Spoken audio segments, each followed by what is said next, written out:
જો રકમ 2 પ્રશ્નો પૂછેલા, રકમમાં જ જોવા જઈએ. હમણાં દાખલા જ હાલશે 2 લેક્ચર.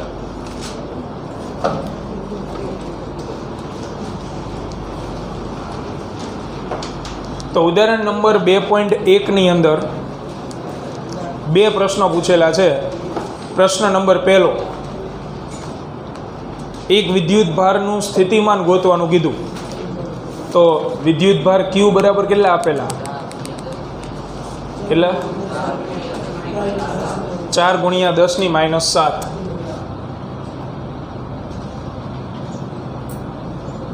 કુલમ, અને અંતર આપેલું છે 9 સેન્ટીમીટર. જે જગ્યાએ આપણે વિદ્યુત સ્થિતિમાન મેળવવાનું છે, તો સેન્ટીમીટર નો હાલે, મીટરમાં ફેરવીએ. 9 × 10⁻2 મીટર અને સ્થિતિમાન ગોતવાનું. તો સ્થિતિમાનનું સૂત્ર જે અત્યારે મેળવી ગયા તમે, V બરાબર KQ/R. મૂકદો કિંમત 9 × 10⁹ Q ની જગ્યાએ 4 × 10⁻7 અને છેદમાં R ની જગ્યાએ 9 × 10⁻2. તો આ 9 9 ગયા, 4 × 10 તો આ 2 ઉપર આવતી રહે, એટલે 9 2 11, 11 - 7 4. એકમ આવશે વોલ્ટ. તો બીજો એકમ આપણે દર દાખલામાં યાદ કરશું, દરેક દાખલા. બોલો, વોલ્ટનો બીજો એકમ શું હતો? જૂલ પ્રતિ કુલમ, જેના ઉપરથી પારિમાણિક સૂત્ર બને. આ પ્રશ્ન નંબર 1 પૂર્ણ. બીજો પ્રશ્ન વાંચો, બી. તો એમાં શું કીધું છે કે બીજો એક વિદ્યુત ભાર છે જેનું મૂલ્ય કેટલું આપેલું? 2 × 10⁻9 સ્મોલ q. આને તમે અનંત અંતરેથી P બિંદુએ લાવીને મૂકો છો, તો એ દરમિયાન થતા કાર્યની ગણતરી કરો, એવું કીધું. હવે આ ચેપ્ટરમાં દર વખતે મેં તમને કીધેલું, ફરી એક વખત, એક કુલમને ખસેડવાનું કાર્ય એટલે કોણ? વિદ્યુત સ્થિતિમાન. એક કુલમ સિવાયનો વિદ્યુત ભાર હોય, એ કોઈ પણ હોય, એને ખસેડવા દરમિયાન થતું કાર્ય એટલે કોણ? સ્થિતિ ઉર્જા U. તો આમાં એક કુલમ સિવાયનો વિદ્યુત ભાર થયો ને આવડો, એક કુલમ સિવાયનો વિદ્યુત ભાર થયો, એના માટેનું કાર્ય ગોતવાનું. તેના માટેનું કાર્ય એટલે શું ગોતવાનું કીધું? સ્થિતિ ઉર્જા. એટલે અહીંયા W બરાબર છે, પણ એ હકીકતમાં સ્થિતિ ઉર્જા મેળવવાની કીધી. તો એ જેને પાકું કર્યું એને જ ખબર પડે, બાકી શું ખબર પડે? સ્થિતિ ઉર્જા પૂછી કે સ્થિતિમાન, એટલે એ ડિફરન્સ ક્લિયર યાદ રાખજો. તો સ્થિતિ ઉર્જાનું સૂત્ર U બરાબર હમણાં જ કીધું Q × V. જેને ખસેડવાનું હોય, ગતિ કરાવવાની હોય એનું મૂલ્ય, જેનું સ્થિતિમાન હાજર હોય, સ્થિતિમાન આ ગોતું, આ જ બિંદુએ વિદ્યુત ભારને લાવવાનું. Q ની જગ્યાએ મૂક દો આટલા, 2 × 10⁻9 અને સ્થિતિમાનની જગ્યાએ 4 × 10⁴. તો 4 દુ 8 અને 10 ની વચ્ચે -5. એકમ આવશે ઉર્જાનો જૂલ. આ પૂરો. MCQમાં આ સૂત્ર કામમાં આવે. સ્થિતિ ઉર્જા તો ક્યારેય પૂછશે જ નહીં તમને, કાર્ય જ પૂછશે. તો એ કાર્ય તમારે સમજી જવાનું. એના સિવાયનો વિદ્યુત ભાર હોય, એક કુલમ સિવાયનો, તો એ સ્થિતિ ઉર્જા પૂછેલી હોય. પછી જુઓ સ્વાધ્યાયનો બીજો દાખલો 2.2 સ્વાધ્યાય.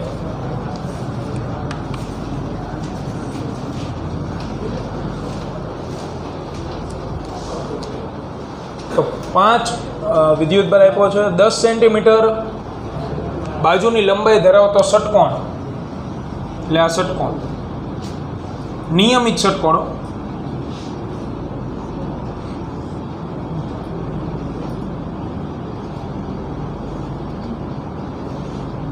જેની દરેક બાજુની લંબાઈ સરખી હોય, સાથે સાથે કેન્દ્ર અને શિરોબિંદુ વચ્ચેનું અંતર સરખું હોય, એટલે નિયમિત ષટકોણ કહેવાય.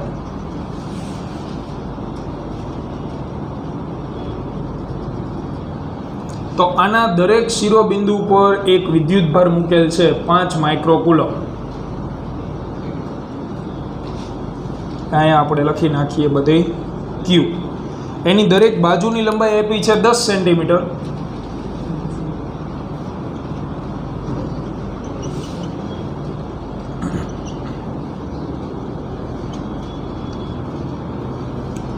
અને સ્થિતિમાન પૂછેલું કેન્દ્ર ઉપર છે અહીંયા.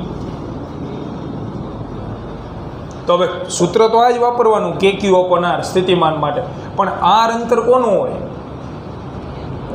આ વિદ્યુત ભારનું જે બિંદુએ સ્થિતિમાન જોતું હોય તે બિંદુથી અંતર હોય. તમે સૂત્ર તાર્યું ને એમાં આવું લખ્યું, આ વિદ્યુત ભારનું મારે P બિંદુએ સ્થિતિમાન જોતું હતું તારવણીમાં, એટલે છેદમાં આપણે એ બે વચ્ચેનું અંતર લેતા હતા, Q અને P વચ્ચેનું R. એટલે અહીંયા સ્થિતિમાન આ જગ્યાએ જોતું તો તમારે આ વિદ્યુત ભારથી આ કેન્દ્રથી શિરોબિંદુ વચ્ચેનું અંતર જોશો. એટલે નિયમિત ષટકોણ છે એટલે નો ડાઉટ આ અંતરે 10 સેન્ટીમીટર જ હોય. એટલે Q બરાબર આપણને 5 માઇક્રોકુલમ્બ આપેલા, તો 5 ગુણ્યા 10⁻6 કુલમ્બ અંતર. તો એ અંતર આવડવા નથી લેવાનું, 10 સેન્ટીમીટર. કેન્દ્રથી શિરોબિંદુનું અંતર લેવાનું.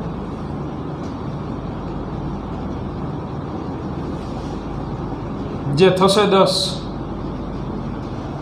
પણ આ સીધું મેં જો આકૃતિ ન દોરી હોત અને સીધું આપણે લખવા માંડીએ ને તો બધાને વ્યાયામ એવો મળે કે બાજુની લંબાઈ આપી હોય એ મૂકી દેવાની. એવું નથી હોતું. જેનું સ્થિતિમાન તમારે જે જગ્યાએ ગોતવાનું હોય એ બે વચ્ચેનું અંતર લેવું પડે. અહીં તો કોઈ ઇન્સિડન્સલી બે હરખા મળે આપણને. હમણાં ચોરસ આપ્યું હોત તો અને ગોતવાનું કીધું હોય તો વિકર્ણ આનું અડધું થાય ને, આ બે વચ્ચેનું અંતર. અને વિકર્ણનું માપ શું યાદ રાખવાનું કીધું? √2 ગુણ્યા બાજુની લંબાઈ, એનું અડધું લેવાનું થાય. તો એમાં આવે અહીં 10 સેન્ટીમીટર આપ્યું હોય તો આ 10 સેન્ટીમીટર આવે ન આવે, જે થઈ જાય A/√2 10/√2. એટલે ધ્યાન રાખજો. તો અહીંયા આપણે કેન્દ્ર પાસે સ્થિતિમાન લખીએ. કેન્દ્ર પાસે કુલ સ્થિતિમાન V@O. તો કેટલા સ્થિતિમાન મળે? જેટલા વિદ્યુત ભાર હોય એટલા સ્થિતિમાન મળે. 6 વિદ્યુત ભાર છે તો 6 સ્થિતિમાન આવશે. અને દરેકના મૂલ્ય સરખા હશે, કારણ કે વિદ્યુત ભાર એ સરખા છે, અંતર એ સરખા. એટલે સીધું આપણે લખી નાખી 6 કૌંસમાં KQ/R. મૂકો કિંમત 6 ગુણ્યા K ની જગ્યાએ 9 ગુણ્યા 10⁹ Q ની જગ્યાએ 5 ગુણ્યા 10⁻6 છેદમાં અંતર R. તો અંતર R 10 સેન્ટીમીટર છે તો મીટરમાં લખાય 0.10 અથવા 0.1. તો અહીંયા 0.1 કેટલું આવે? કરો હિસાબ. 2700 2700 અને 10 ઘાત વચ્ચે 3 વોલ્ટ. O બિંદુ આગળ આટલું સ્થિતિમાન મળે. બરાબર. એના પછી 13મો દાખલો સ્વાધ્યાયનો 270 થઈ. 2700 સ્વાધ્યાયનો 13મો. B બાજુવાળા સમઘનના દરેક બિંદુએ Q વિદ્યુત ભાર છે તો આ વિદ્યુત ભાર તંત્રના લીધે ઘનના કેન્દ્ર ઉપર સ્થિતિમાન ગોતો. હવે સમઘનની આકૃતિ દોરાય નહીં, ત્રિપરિમાણિક. રૂમમાં બેઠા જ વિચારો, દરેક ખૂણા ઉપર એટલે જેટલા જેટલા જે ખૂણાઓ દેખાય શિરોબિંદુ એટલે અહીંયા વિદ્યુત ભાર મૂકી દીધા. એ સ્મોલ Q. કેન્દ્ર આગળ સ્થિતિમાન ગોતવાનું. સમઘનનું કેન્દ્ર એટલે રૂમનું કેન્દ્ર. તો આના જેવું જ થયું. સમઘનમાં શિરોબિંદુ ને કેન્દ્ર વચ્ચેનું અંતર કેટલું થાય? તો વિકર્ણનું અડધું. બોલો, સમઘનનો વિકર્ણ યાદ રખાયો તો કેટલો હતો? √3 ગુણ્યા બાજુની લંબાઈ. એટલે સમઘનના વિકર્ણનું અડધું માપ એટલે સમઘનમાં શિરોબિંદુ અને કેન્દ્ર વચ્ચેનું અંતર. એટલે એમાં R ની જગ્યાએ તમે શું મૂકશો? √3 બાજુની લંબાઈ કેટલી આપી? B. √3B/2 એ મૂકી દેવાનું. અને કેટલા સ્થિતિમાન મળશે? 8. કેટલા ખૂણા દેખાય રૂમમાં? 8. તો અહીંયા 6 ની જગ્યાએ કેટલા આવશે? 8. KQ છેદમાં અંતર આવશે √3B/2. આ MCQ જ છે. બરાબર. આવા જે આવા દાખલાઓ આવે ને MCQ આકાર આપેલો હોય ને ત્યારની વાત છે. કારણ કે બધાય ભૂલ આમાં કરી નાખે. એ જે આપેલું હોય ને બાજુની લંબાઈ મૂક દે અહીંયા. અને પહેલો ઓપ્શન એ આપેલો હોય સદનસીબે. બરાબર. એટલે ધ્યાન રાખજો. એટલે એ ગણાવી દઈએ આપણે લખ નાખવાનું.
આવી રીતે આવી જશે સમઘનની અંદર.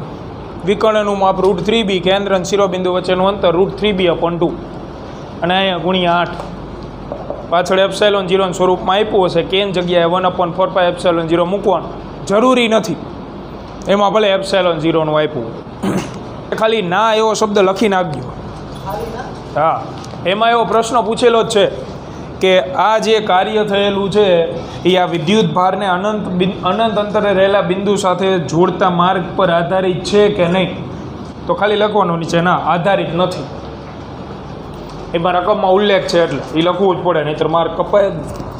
પ્રશ્ન પૂછેલો જવાબ આપવો પડે.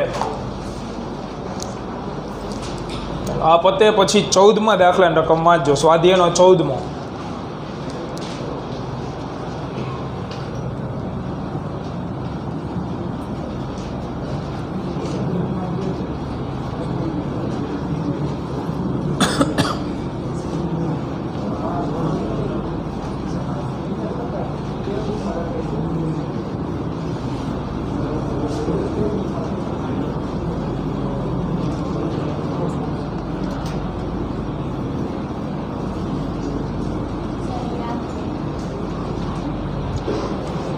તો સ્વાધ્યાયનો 14મો દાખલો.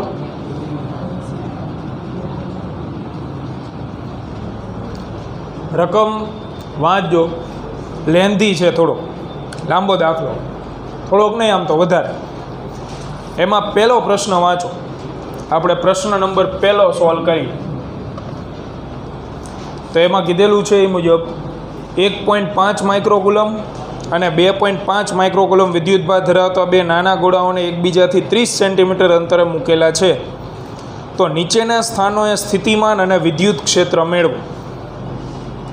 તો 1.5 અને 2.5 માઇક્રોકુલમ એટલે આ છે Q1. Q1 બરાબર 1.5 માઇક્રોકુલમ એટલે 1.5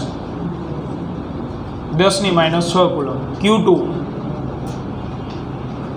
2.5 માઇક્રોકુલમ 2.5 10⁻6 કુલમ. આ બે વચ્ચેનું અંતર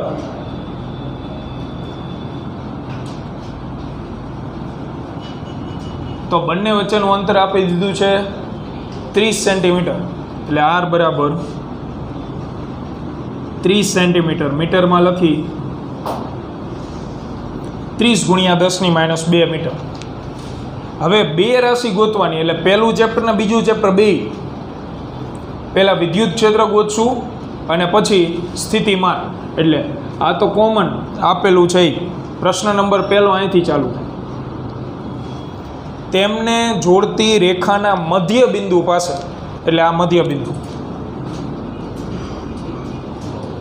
આ જગ્યાએ સ્થિતિમાન ગોતવાનું છે અને પછી આ જ જગ્યાએ વિદ્યુત ક્ષેત્ર મેળવવાનું. પહેલાં સ્થિતિમાન ગોતી નાખી. ઓ બિંદુએ વિદ્યુત સ્થિતિમાન, તો વિદ્યુત સ્થિતિમાન ઓ બિંદુએ લખવું હોય તો VO. કેટલા સ્થિતિમાન મળે? તો જેટલા વિદ્યુત ભાર દેખાતા હોય એટલા. કેટલા દેખાય? 2. તો V1 પ્લસ V2. આ અંતરને હું કહી દઉં R1, એટલે Q1 થી O વચ્ચેનું, અને આ અંતર છે R2.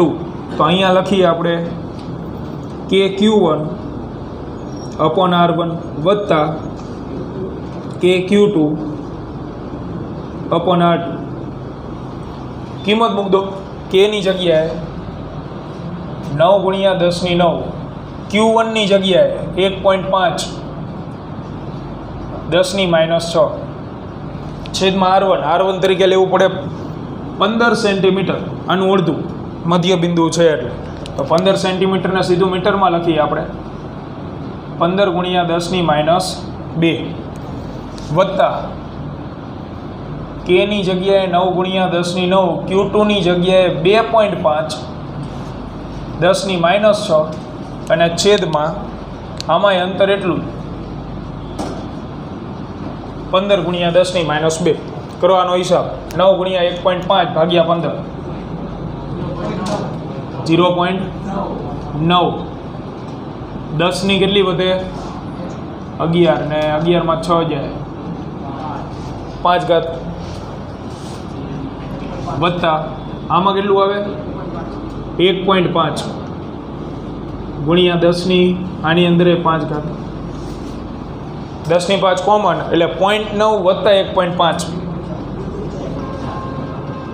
ગુણ્યા 10ની 5 ઘાત એકમ આવશે વોલ્ટ વિદ્યુત સ્થિતિમાન O બિંદુ આગળ મળી ગયું. હવે એ જ બિંદુ આગળ વિદ્યુત ક્ષેત્ર ગોતવાનું. O બિંદુ પાસે વિદ્યુત ક્ષેત્ર O બિંદુએ કુલ વિદ્યુત ક્ષેત્ર. તો બીજું ચેપ્ટર ભણીએ એટલે એવું નહીં કે પહેલું ચેપ્ટર ભૂલી જાવ. વિદ્યુત ક્ષેત્ર ગોતવા માટે શું કરતા હતા? પહેલાં આકૃતિની અંદર આપણે દિશાઓ દર્શાવતા અને પછી નક્કી કરતા. કારણ કે વિદ્યુત ક્ષેત્ર સદિશ રાશિ અને સદિશ રાશિ હોય એટલે 3 શક્યતા આવે. સમાન દિશા સરવાળો, વિરુદ્ધ દિશા બાદબાકી અને થીટા ખૂણો વર્ગમૂળમાં a² વત્તા b² વત્તા 2ab cos θ.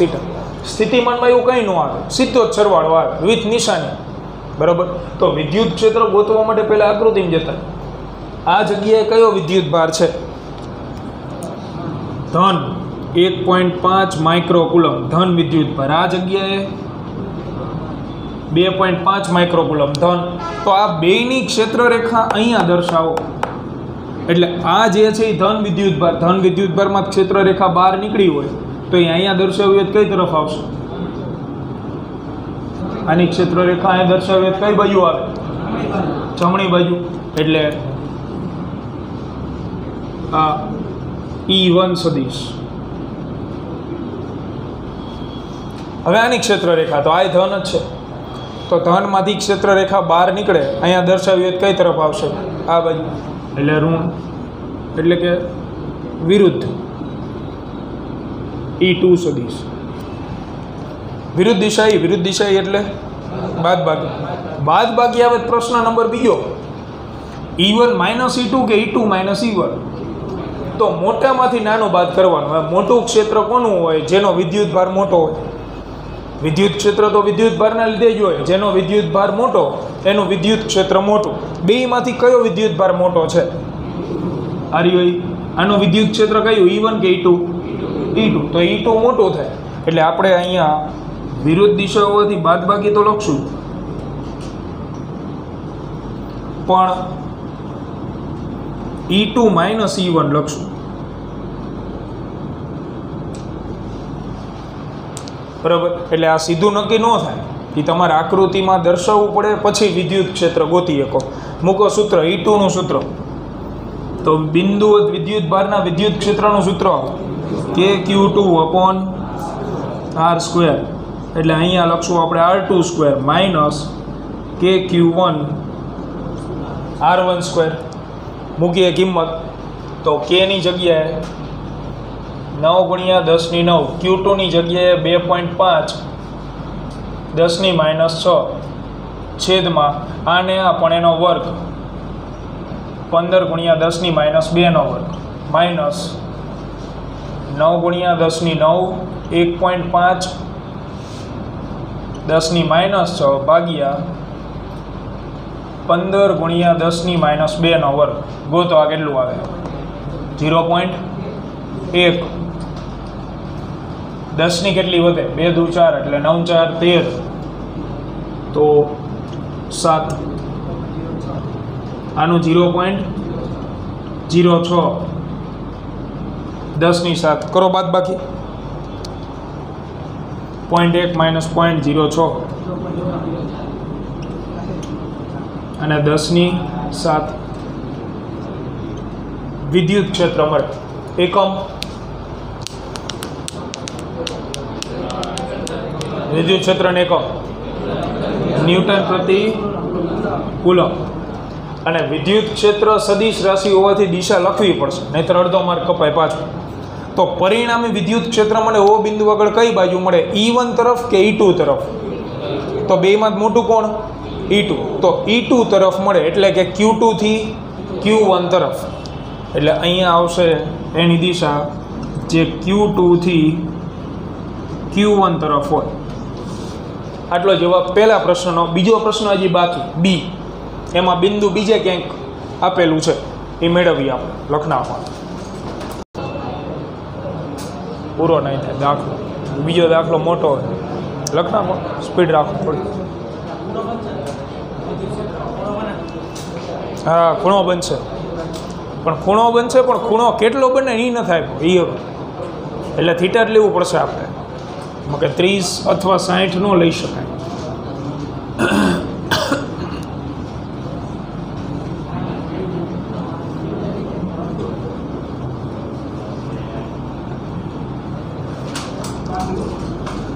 બીજો ભાગ નથી બાકી,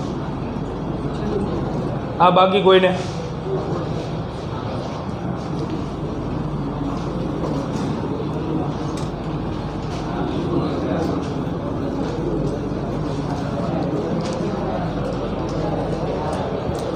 તો આનો ને આનો બીજો પ્રશ્ન વાંચીએ રકમ અને સોલ્વ કરી. તો એમાં આપેલું છે આ રેખાના મધ્ય બિંદુમાંથી પસાર થતી અને રેખાને લંબ હોય એવી મધ્ય બિંદુથી 10 સેન્ટીમીટર અંતર આવેલા બિંદુએ, એટલે અહીંયા છે Q1,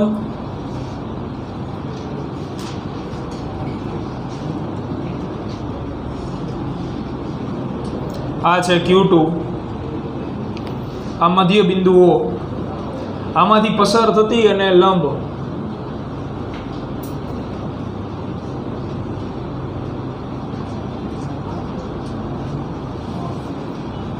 એટલે આ બિંદુ, આ રેખા ઉપર આવેલું બિંદુ અહીંયા, ધારો કે આને આપણે નામ આપી દઈએ પોઈન્ટ P. આ જગ્યાએ આપણે વિદ્યુત સ્થિતિમાને મેળવવાનું છે અને વિદ્યુત ક્ષેત્ર. તો અંતરોની માથાકૂટમાં નહીં ઉતરવાનું, દાખલો એનાથી વધારે લાંબો થઈ જાય. અંતરો જે છે એ બને ત્યાં સુધી આકૃતિમાં જ દર્શાવી દેવા, એ મેળવવા નહીં જવાના આવે, બરાબર. એટલે આની અંદર આ અંતર 15 સેન્ટીમીટર છે, એટલે આ 0.15 લખ નાખી, મીટરમાં જ લખવાનું. આ આપ્યું તમને 10, તો 0.1 અથવા 10 મીટર. પછી આને ગોતવા ન જવાય કે હાલો પાયથાગોરસનો નિયમ લાગુ કરી, રફકામમાં કરી નાખવાનો, એટલે આ 0.15 આવડું હોય. તો રફકામની અંદર આ વિકર્ણનું માપ મેળવી દો હાલો ઝડપથી. રફકામમાં 0.15 વર્ગ વત્તા 0.10 વર્ગ બેનો સરવાળો કરો અને વર્ગમૂળ સાથે મને જવાબ જણાવો, કારણ કે એના કોઈ એક્સ્ટ્રા માર્ક તમને મળતા નથી. અંતર ગોતવાના માર્ક ન હોય, ધ્યાન રાખો. 0.1801 મીટરમાં જ ને, 1802 આવડું હોય, 0.1802 મીટર.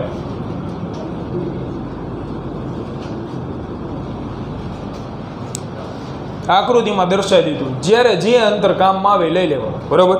તો સૌથી પહેલાં આપણે P બિંદુએ સ્થિતિમાન ગોતી, જે આવેલું. તો P બિંદુએ સ્થિતિમાન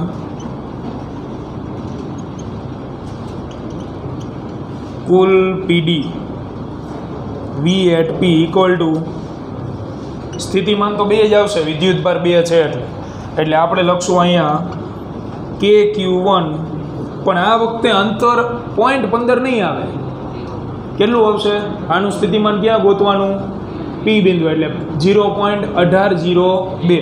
એટલે અહીંયા સંજ્ઞા આપણે લઈ લઈએ R ડેશ વત્તા KQ2 R ડબલ ડેશ. એટલે R1 R2 નહીં લેવાનું કારણ કે આને આ દાખલામાં અગાઉ R1 R2 આપણે આને કીધા, બરાબર. એટલે મૂકીએ કિંમત. તો K ની જગ્યાએ 9 × 10⁹, Q1 ની જગ્યાએ 1.5 10⁻⁶, છેદમાં અંતર, તો અંતર આવશે 0.1802 વત્તા 9 × 10⁹, 2.5 10⁻⁶, છેદમાં 0.1802. કરો હિસાબાનો. 74.51 91 10 +3 પ્લસ આમાં કેટલું વધે 9 ગુણ્યા 2.5 ભાગ્યા 0.1802 124.86 10 ની 3 કોમન કાઢી નાખો અને સરવાળો કરો.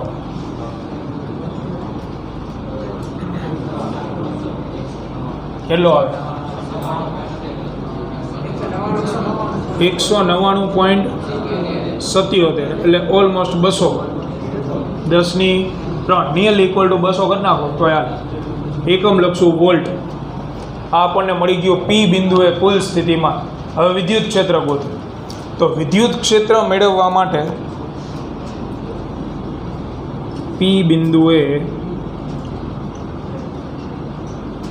કુલ વિદ્યુત ક્ષેત્ર. તો આપણને નથી ખબર સમાન દિશામાં છે કે વિરુદ્ધ દિશામાં. તો પહેલાં આપણે દિશા એને મેળવીએ. તો અહીંયા ધન વિદ્યુત ભારનું વિદ્યુત ક્ષેત્ર જો આપણે અહીં દોરી પી બિંદુ, તો ક્ષેત્ર રેખા ક્યાં આવશે? આ બાજુ.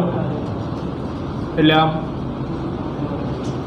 E1 સદિશ આની ક્ષેત્ર રેખા, આને તમે અહીં દોરો તો એ આવશે આમ E2 સદિશ. આ બે ક્ષેત્ર રેખા થઈ. એટલે છેલ્લે પોપટિયા અહીંયા જોને શું તો વાતો કરે છે હે? ક્ષેત્ર રેખા દિશા આવડે ગોતતા? તો પછી જો ને, તો આ જગ્યાએ બે ક્ષેત્ર સમાન દિશામાં તો નથી, વિરોધ દિશામાંય નથી. થીટા ખૂણે.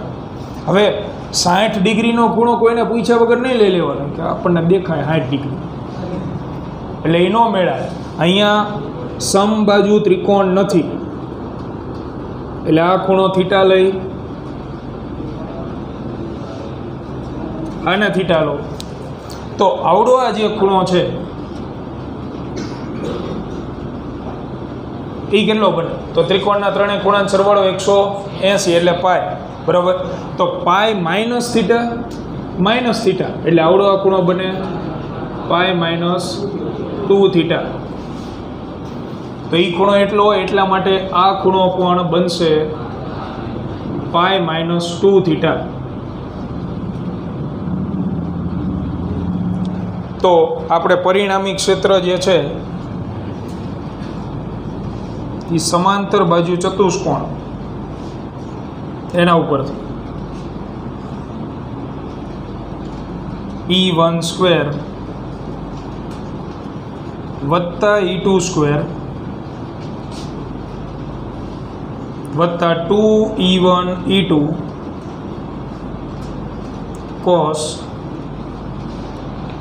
પાય -2 theta.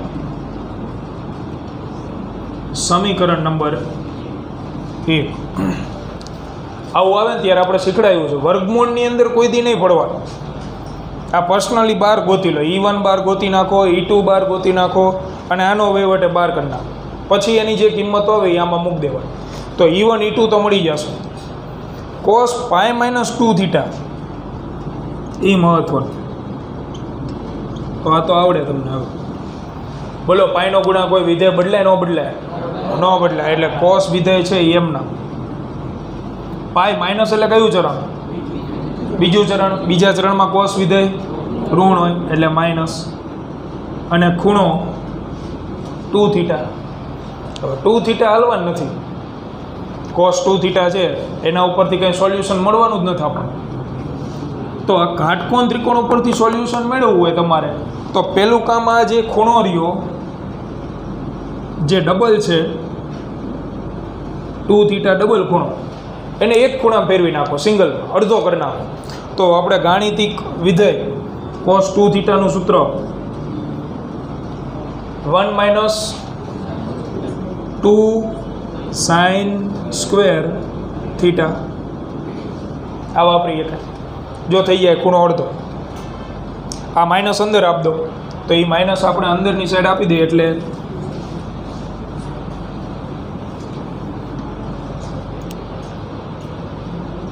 -1 minus minus plus 2 sin square theta equal to -1 plus 2 sin square theta. આકૃતિ ઉપરથી તો sin થીટા બરાબર સામેની બાજુ છેદમાં કર્ણ આકૃતિમાં કાટકોણ ત્રિકોણ છે આવડો આ, તો સામેની બાજુ 0.10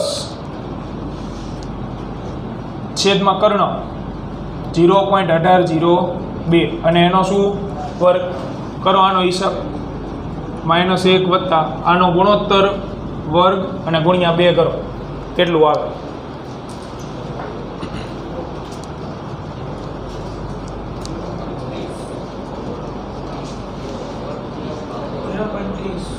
.4 આંકડા લઈ ગયો. એનો જે જવાબ આવે ને -1 કરી નાખો. આનો જે જવાબ આવે -1 કરી નાખો. કેટલો આવે?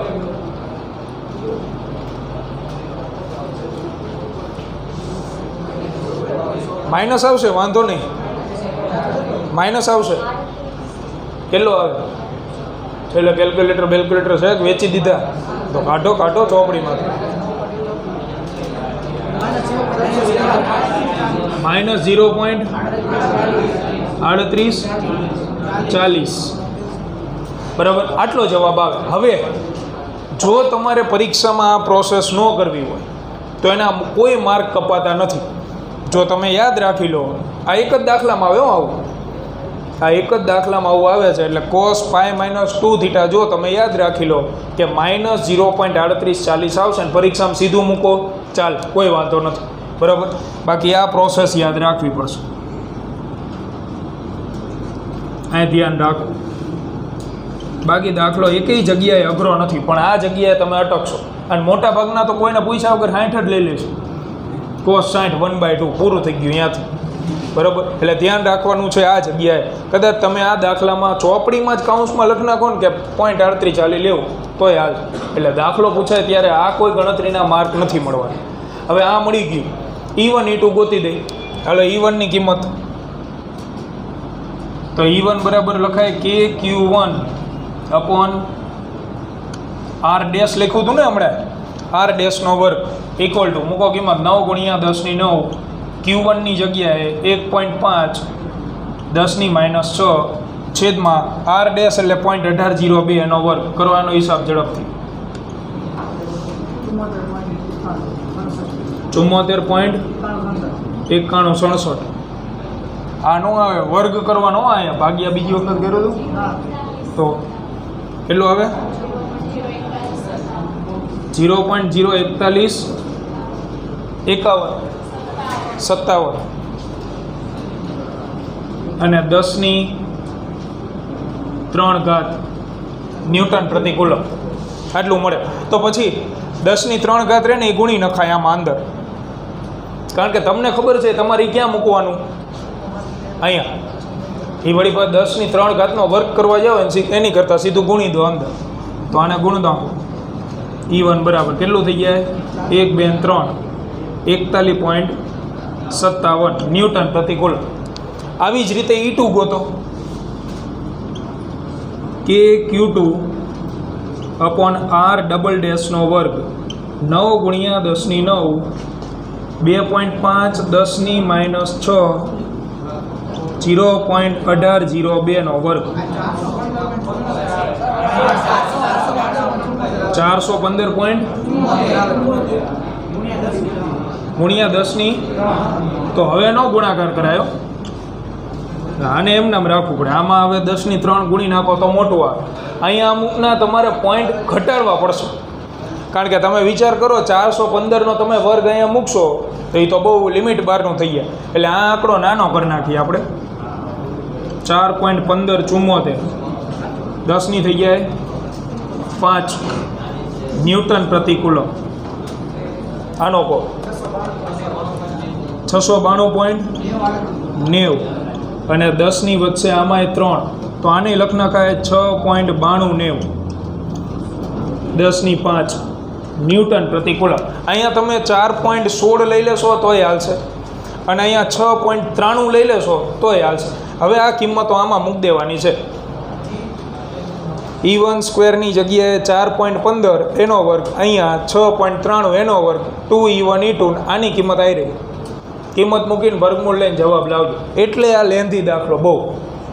બરાબર, આ બીજો પ્રશ્ન ધ્યાનમાં રાખો, પૂરો કરી નાખો.